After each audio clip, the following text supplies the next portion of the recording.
Salut, désolé pour le bruit environnant. Je voudrais vous partager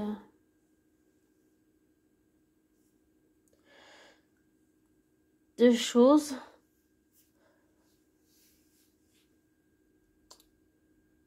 Deux sujets, on va dire.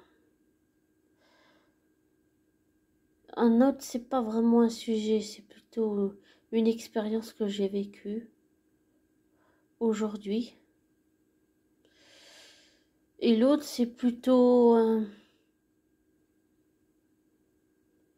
je sais pas si c'est un avis ou quoi, mais c'est plutôt, je sais pas si c'est non plus un ressenti sur cette personne, mais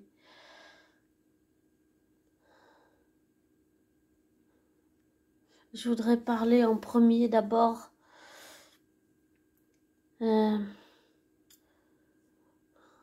vais vous dire son nom, mais c'est juste que je voudrais juste m'excuser à l'avance si pour le bruit environnant, si vous entendez du bruit ou bien que je fais du bruit avec mon verre.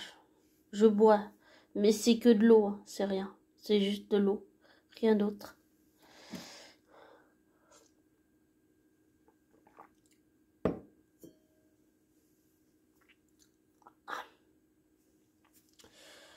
La première chose que je voudrais partager, c'est que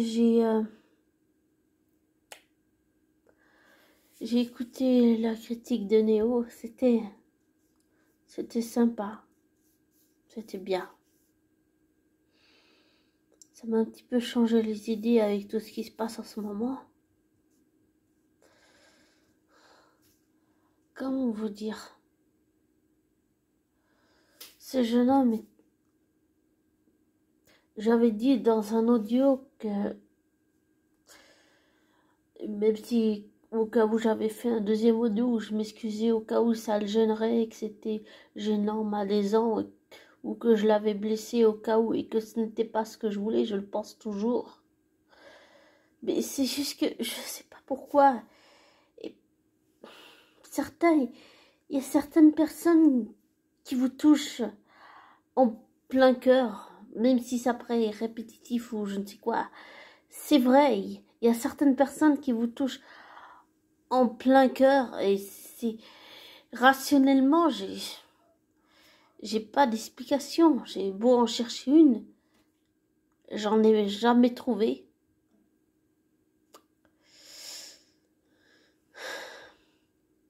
Mais je sais pas, hein, des fois il y a des gens qui vous touchent. Et on va dire que ce youtubeur qui s'appelle La Critique de Néo, je sais pas, il me touche, il m'a toujours touché en plein cœur. Je sais pas.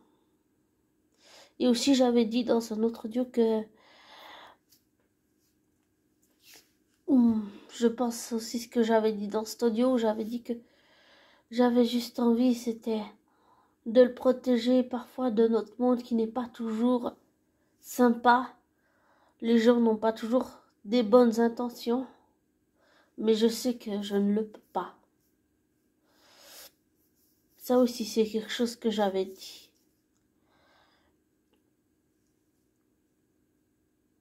Et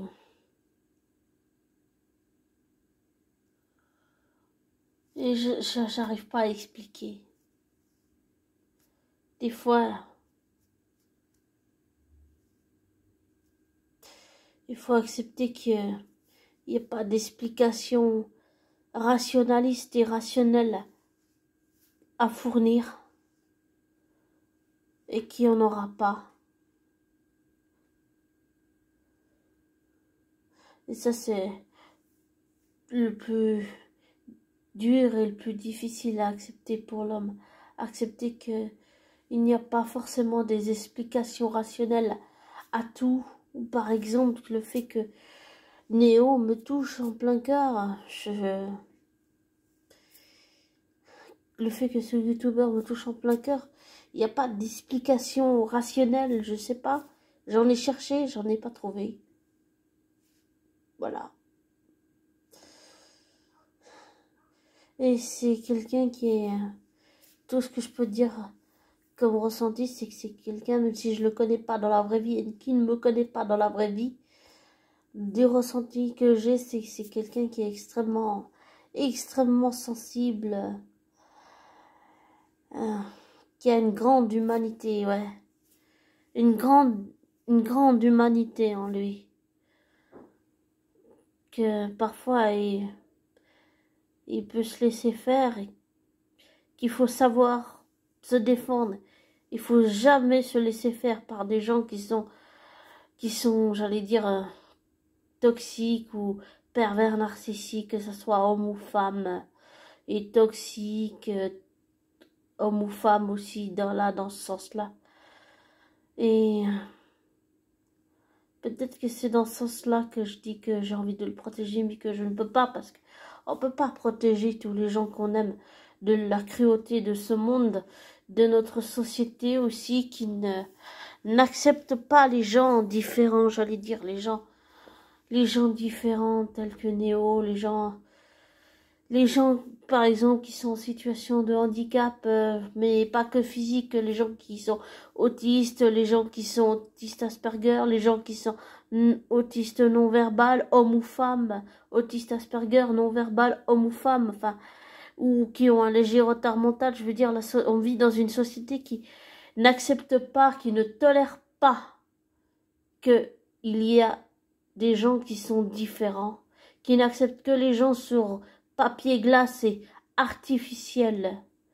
Et ça, c'est quelque chose que je ne supporte pas. Je ne supporte pas notre société qui veut absolument, j'allais dire, lobotomiser les jeunes, leur priver de leur humanité, de leurs émotions. Et je pense qu'au fond de moi, c'est quelque chose que j'ai vécu et c'est quelque chose que j'ai pas envie que la société, j'ai pas envie que des personnes mal intentionnées fassent du mal à Néo. J'ai pas envie que on lui fasse du mal. Oui. J'ai vraiment pas envie de ça.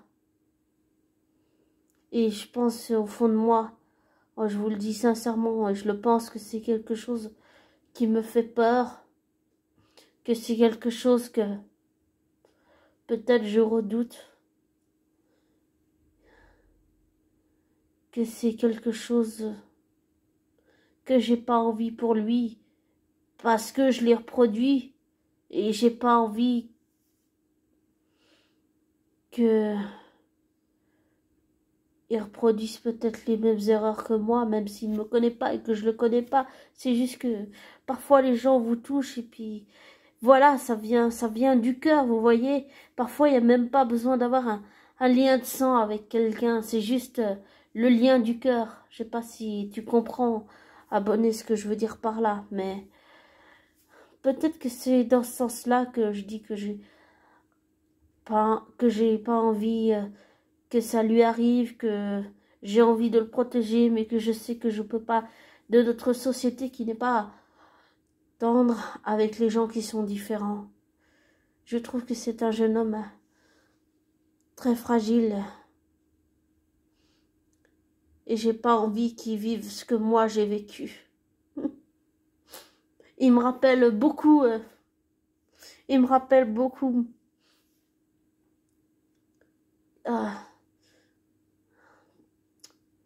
quand j'avais 20 ans. Et je ne sais comment expliquer ça. Je peux pas me projeter sur lui. C'est même ou me suggérer. C'est juste que je ressens les choses comme ça. Après, chacun on ressent les choses différemment, mais c'est juste que c'est des choses que j'ai vécues, que j'ai pas envie qu'il lui arrive. Je sais pas pourquoi ça me terrifie. Peut-être que j'ai peur que les erreurs que j'ai faites dépeignent ou déteindre sur pas, sur toi, abonné, ou sur des jeunes youtubeurs comme Néo, par exemple. Là, le jeune youtubeur, la critique de Néo, j'ai peut-être peur que ça déteinte sur lui ce que j'ai fait à cause de mon passé, à cause de toutes mes mauvaises actions, à cause de toutes ces choses que j'ai fait. Bon, je ne sais pas si j'en ai déjà parlé dans mes audios, mais je pense que j'en ai déjà pas mal, suffisamment parlé dans mes audios de tout mon passé, toutes les choses que j'ai fait, tout ce qu'il a fallu que je mette en place pour vraiment faire le tri, faire la part des choses, vraiment faire un travail compliqué et très compliqué. J'ai vraiment été forcée de prendre un virage 180 degrés à l'heure pour vraiment me sortir dans la merde dans laquelle je me suis mis et par la même occasion la personne à qui j'ai fait du mal en même temps, évidemment. Peut-être que j'ai peur de ça, même s'il ne me connaît pas dans la vraie vie et qu'on se connaît pas. Je sais pas, je ressens ce besoin de le protéger, peut-être de moi, je sais pas. J'ai pas envie d'avoir une influence sur lui. Je veux qu'il soit lui-même, je veux qu'il soit libre.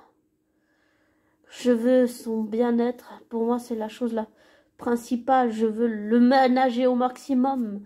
Et comme j'avais aussi dit dans un autre audio, pour moi, c'est un petit. Et quand je dis un petit, c'est pas quelque chose de péjoratif ou négatif. C'est quelque chose, j'allais dire, c'est quelque chose de positif plutôt. Voilà. C'est ça.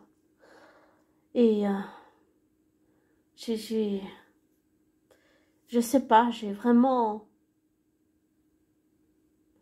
Je ressens ce besoin de le protéger de moi, en fait. J'ai tellement peur de le briser. J'ai tellement peur de lui faire du mal. J'arrive pas à dire pourquoi, même si on se connaît pas. Que c'est certainement quelqu'un que j'ai envie de rencontrer dans la vraie vie. Mais je pense c'est par rapport à mon passé que je dis ça. J'ai pas envie de lui faire du mal. Comme je l'ai déjà fait.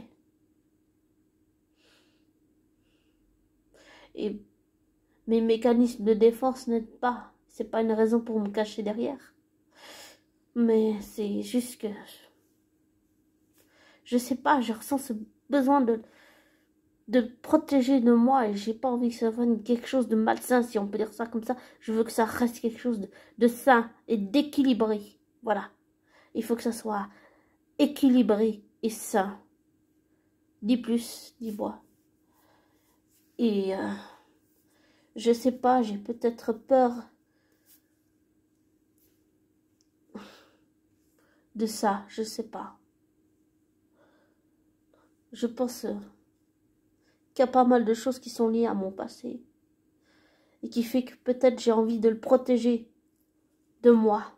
J'ai envie de protéger Néo de moi. J'ai tellement peur de lui faire du mal. J'arrive pas à dire pourquoi. Mais ça sort tout seul. Pour moi, c'est un jeune homme qui a toute sa vie, que j'ai pas envie de briser. Et j'ai peur de le briser. J'ai tellement peur de le briser et de lui faire du mal.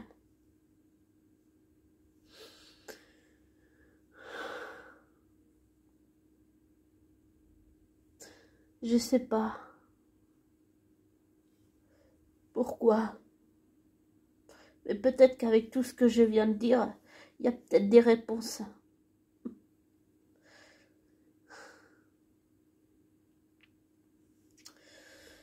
Et je voudrais parler maintenant d'une autre expérience. Celle-ci, c'est une expérience que j'ai vécue aujourd'hui et qui n'est pas la plus agréable qui soit. En vrai dire, c'était Un cauchemar.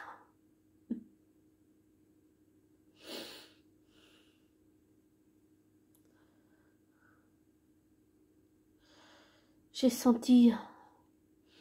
En fait, c'était une pièce très blanche, avec des murs blancs. Il y avait une chaise au milieu, avec un homme assis dessus. Ses mains étaient attachées aux accoudoirs par des cordes, mais des cordes qui sont des cordes serrées, de telle sorte que ça vous coupe la circulation du sang. Ce ne sont pas des nœuds coulissants où tu peux défaire et puis t'évader comme ça.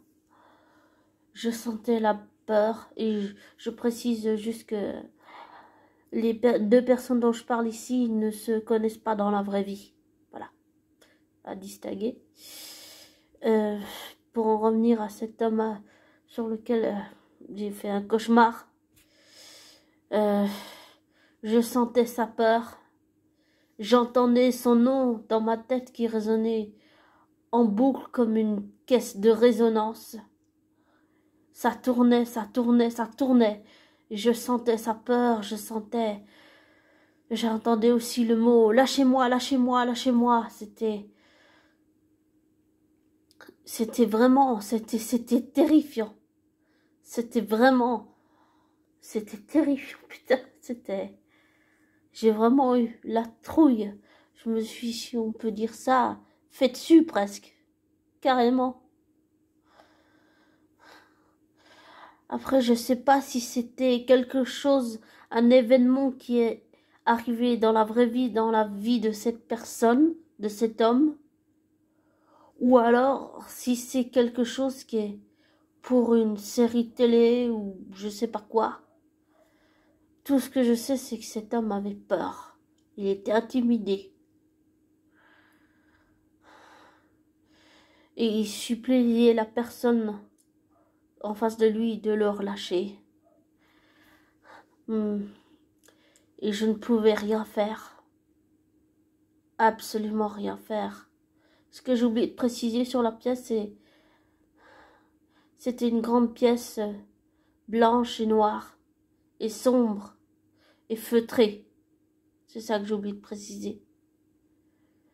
Et il y avait une chaise, et je voyais la personne assise sur la chaise.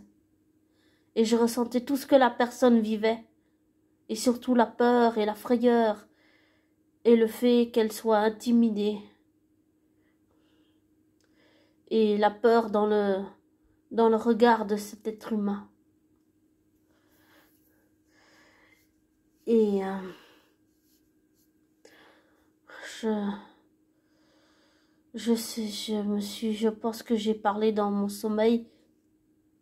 Je pense que je me suis entendu parler dans mon sommeil, mais je m'en suis pas rendu compte. Je sais pas très bien ce que c'était. Concrètement.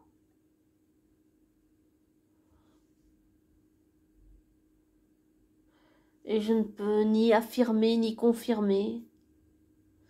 Et je ne peux ni suggérer ni projeter. Ce cauchemar, il est venu comme ça. J'ai même pas d'explication rationnelle à fournir. Parce que je pense qu'il y en a tout simplement pas. Et c'était plus un cauchemar qu'un rêve.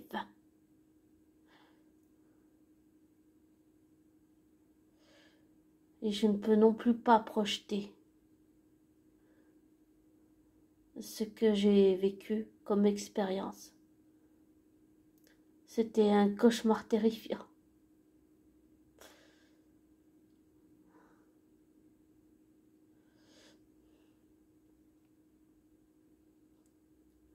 C'est aussi quelqu'un qui travaille beaucoup, c'est quelqu'un qui fait beaucoup de recherches. C'est quelqu'un qui a un don assez spécial pour la mémorisation des textes. Voilà. c'est un métier qui n'est pas facile, c'est un métier qui est... Et c'est quelqu'un qui travaille beaucoup, beaucoup, beaucoup.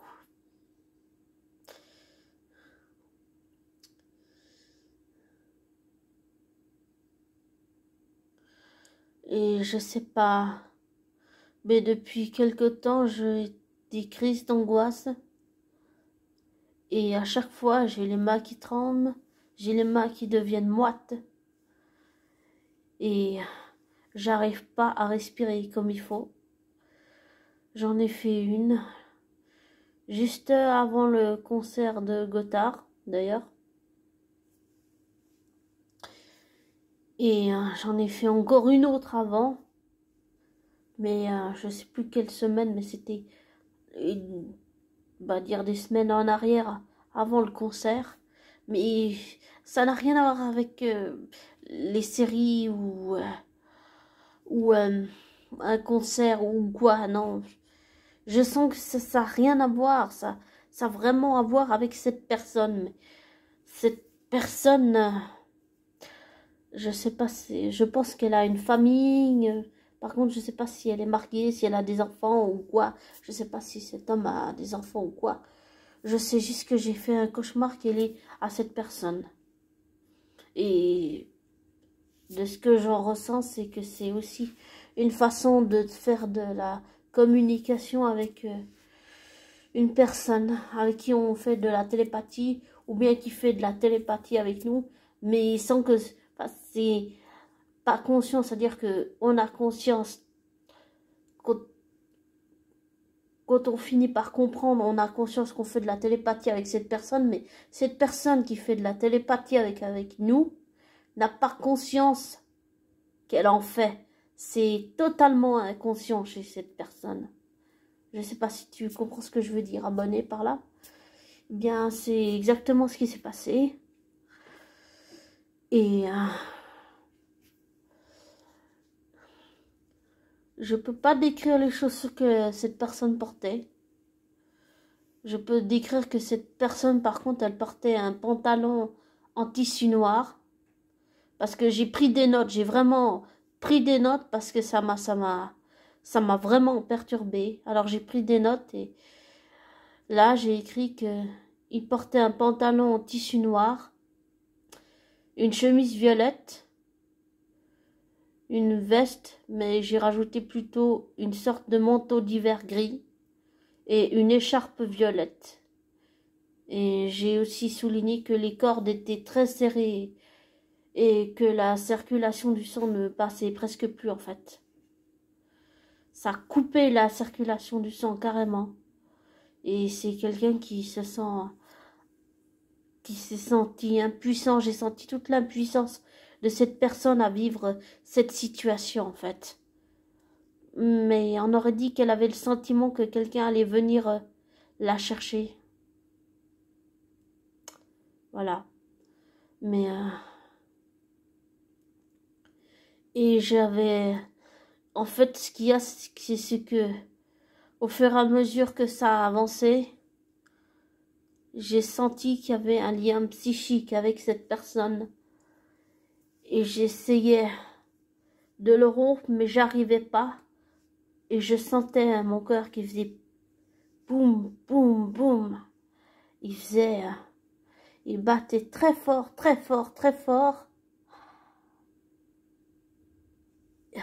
Je sentais, en fait, quand on a peur, on a tendance à avoir le cœur qui bat vite, vraiment très vite. Et je sentais qu'il y avait ça, et qu'il y avait la peur de cette personne, que cette personne avait peur que je lâche le lien psychique. Alors, en fait, je voulais en sortir, mais je ne pouvais pas. Même contre mon propre gré, je ne pouvais pas, parce que cette personne avait peur. Et je suis restée aussi longtemps que j'ai pu. Mais ce que je veux dire par là, c'est que ça ne me dédouane pas d'avoir vécu ça. Et je ne me décharge pas sur cette personne. C'est juste que c'était tellement... Tout est parti dans tous les sens. C'était tellement dingue tout ça. On va dire que le cœur battait la chamade, si vous me permettez l'expression. pression, comme si ça explosait en fait. Et je sentais que je pouvais pas rompre le lien psychique avec cet homme. Je le voulais, mais je ne pouvais pas. Parce que je sentais qu'il avait peur et il avait peur que je rompe le lien psychique comme si ça lui faisait une compagnie. Parce qu'il ne veut pas affronter ça tout seul. Cet homme ne veut pas affronter ce qu'il vivait dans ce cauchemar tout seul en fait. Voilà. Et je me suis pas remise de ces émotions, alors je suis allée faire un tour pour me changer les idées.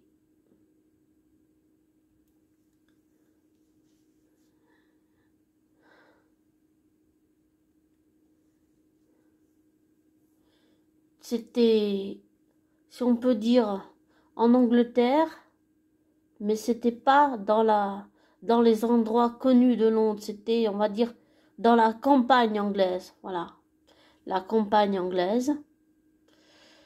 Et je ne peux ni projeter, ni suggérer, ni infirmer, ni confirmer. Je peux rien de tout ça, seulement vous dire les choses telles que je les ai vécues dans ce cauchemar. Voilà.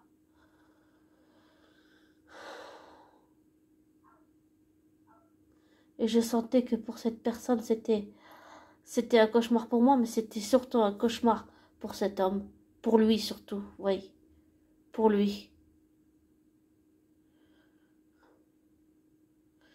Et je sens aussi que cet homme a vécu, même si ça se voit pas, à part, ça se voit pas, c'est pas écrit sur le visage, mais j'ai senti que cette personne a vécu des choses, traumatismes, des traumatiques, ou des traumatismes qu'elle a vécu, qu'elle cache dans la vraie vie.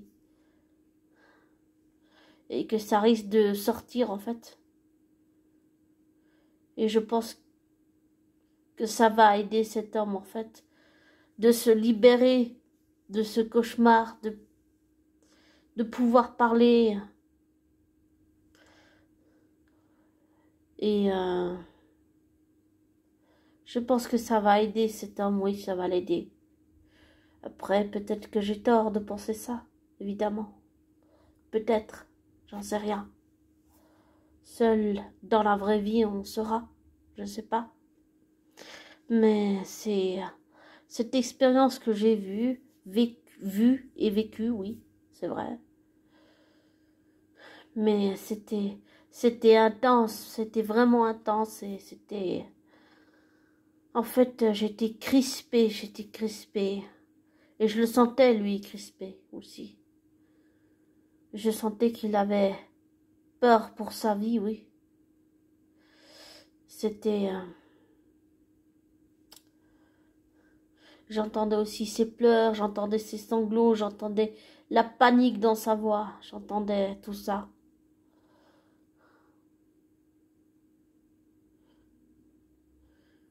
Et quand je parle dans la campagne anglaise, c'est-à-dire que c'était dans un espèce d'entrepôt, vous voyez, un truc désaffecté, quoi.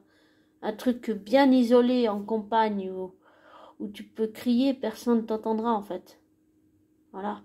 Mais ça se passait en Angleterre, oui, mais pas dans les endroits connus de Londres. C'est vraiment isolé en campagne. Voilà, c'est ça. Et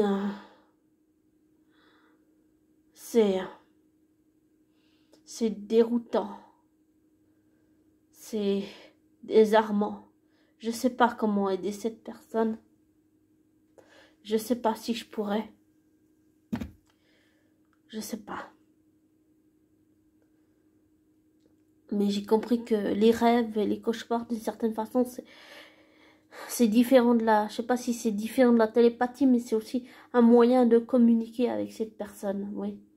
Et j'ai senti ce lien psychique avec cette personne, avec cet homme. Et c'était vraiment étrange.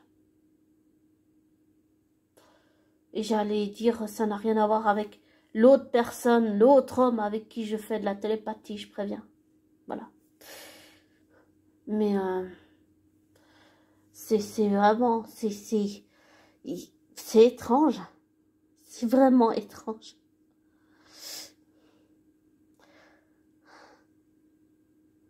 Je sais pas quand ça va se passer, ni où, ni si c'est, comme j'ai dit, dans la vraie vie ou dans une série télé ou quoi, mais cet événement, ce truc, je sens que ça va se produire, mais je sais pas quel jour, quelle date, quelle heure. J'en sais rien du tout, j'en sais rien, j'en sais pas, j'en sais rien. J'ai juste ce ressenti, ce pressentiment.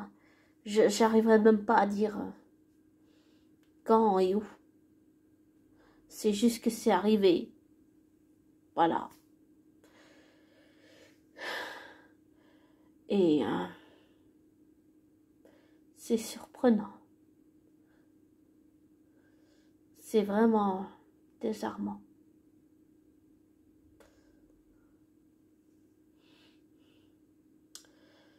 Bon, je vais vous laisser. Désolée pour tout ce dérangement et ce bordel.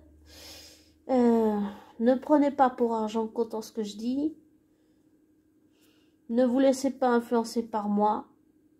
Faites des recherches, des vérifications. Tirez-en vos propres conclusions après. Prenez soin de vous.